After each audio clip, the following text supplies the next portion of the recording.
राधे राधे भक्तों। तो स्वागत है आप सभी का हमारे YouTube चैनल में।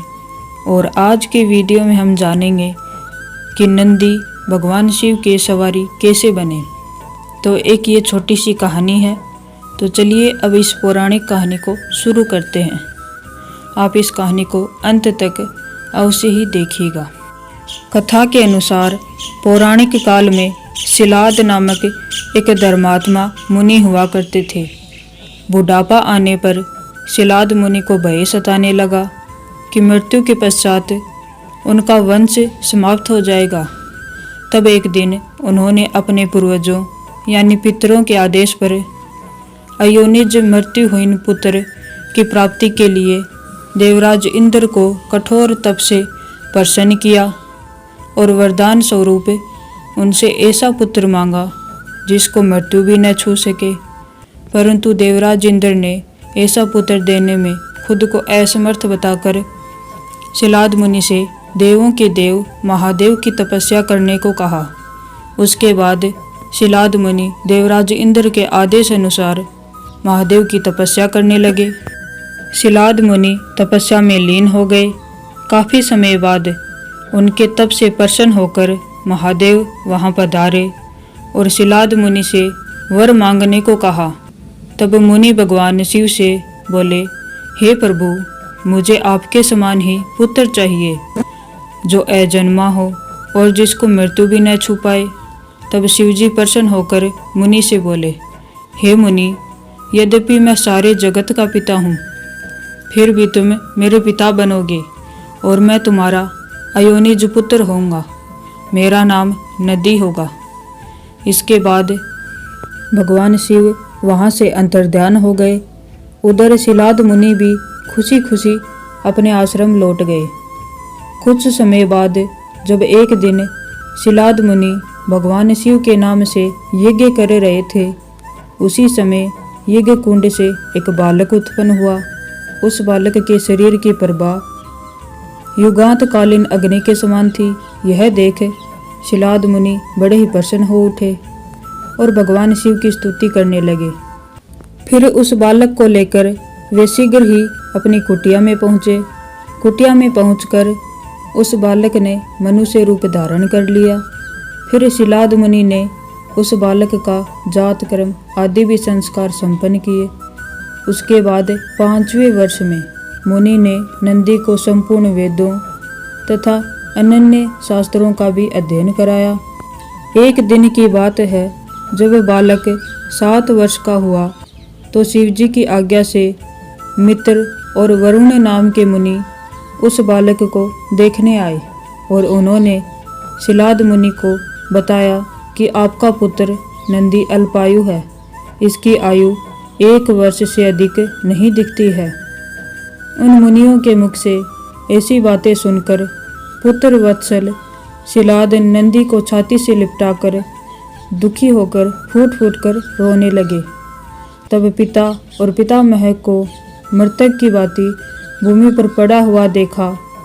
नंदी शिवजी के चरण कमलों का स्मरण करके प्रसन्नतापूर्वक पूछने लगा, पिताजी, आपको कौन सा ऐसा दुख आ पड़ा है जिसके कारण आपका शरीर कांप रहा है और आप रो रहे हैं? आपका वह दुख कहाँ से प्राप्त हुआ है?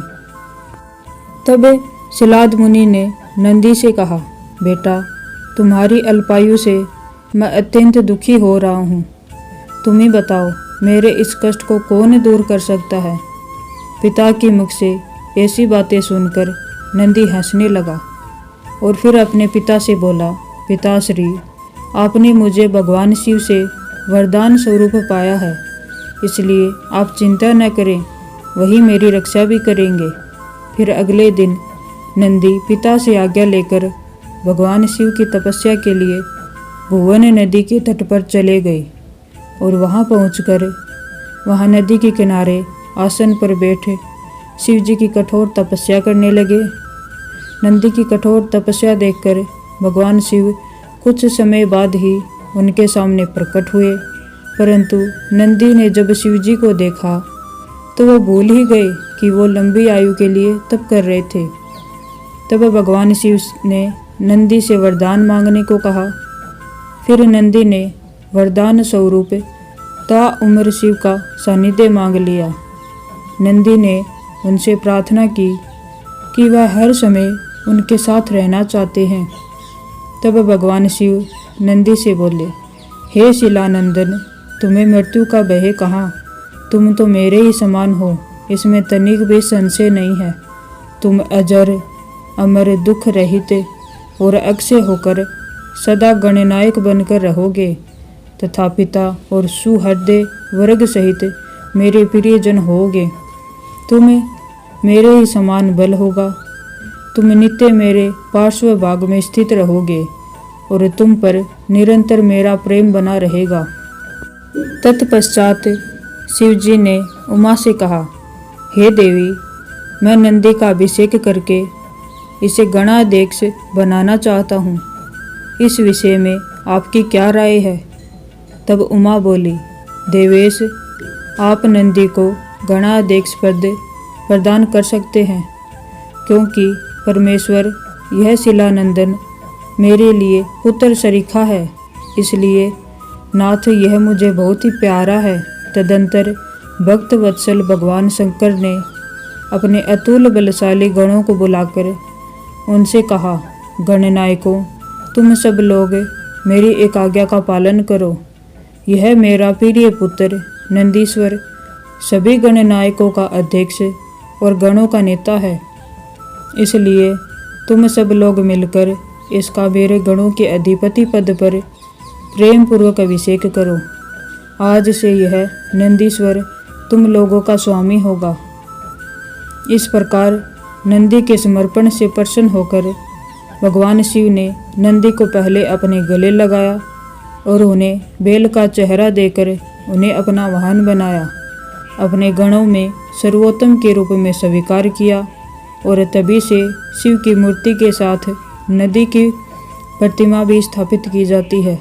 ऐसा माना जाता है कि शिव तो हमेशा ध्यान में लीन होते हैं, वह हमेशा समाधि में रहते हैं, इसलिए उनके भक्तों की आवाज़ उन तक नदी ही पहुंचाते हैं। इतना ही नहीं, शिव पुराण की माने तो नंदी के कान में की गई प्रार्थना नंदी की अपने स्वामी से प्रार्थना बन जाती है और वह शिव को इसे पूरा करने के लिए कहते हैं। नंदी की प्रार्थना शिव कभी भी अनसुनी नहीं करते हैं, इसलिए वह प्रार्थना जल्दी ही पूरी हो जाती है। तो ये आज की कहानी थी। अगर आपको ये कहानी अच्छी लगी हो तो वीडियो को लाइक कीजिएगा और चैनल को सब्सक्राइब कीजिएगा। मिलते हैं इसी धार्मिक कहानियों के साथ। तब तक के लिए आप सभी को राधे राधे।